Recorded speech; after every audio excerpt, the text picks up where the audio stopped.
Sotto un cielo plumbeo e contro un vento sferzante, 101 bare solcano sopra un pontone la laguna di Venezia.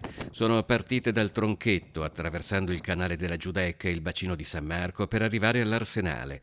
Simboleggiano i 101 morti sul lavoro in Veneto nel 2023, un anno durante il quale, quindi, ogni 3 giorni circa una persona non è tornata a casa dal lavoro. Oggi le bare sono di cartone, ma le tragedie sono drammaticamente vere e continuano. Dall'inizio di quest'anno i morti sono più di 40. Serve aumentare i controlli, serve intervenire di più sulla prevenzione e sulla formazione, serve rendere simili le norme che ci sono nei subappalti a cascata del settore privato a quelli pubblici. Poi noi continuiamo a sostenere che serve anche una procura speciale. I magistrati intervengono purtroppo alla fine di queste tragedie e c'è la necessità di rendere giustizia a tante famiglie che non l'hanno avuta.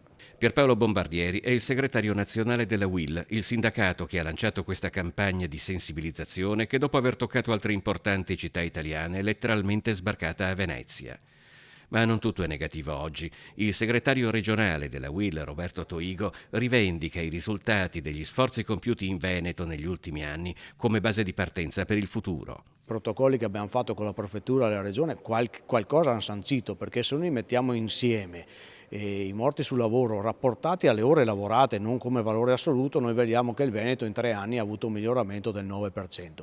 C'è tantissimo da fare, ma vuol dire che siamo sulla strada giusta. Nel 2023 in Veneto ci sono stati quasi 70.000 infortuni sul lavoro e la richiesta di più controlli si scontra spesso con la carenza di organico degli organi preposti. Per anni si è spiegato che la diminuzione del debito pubblico passava attraverso il blocco delle assunzioni nel pubblico impiego.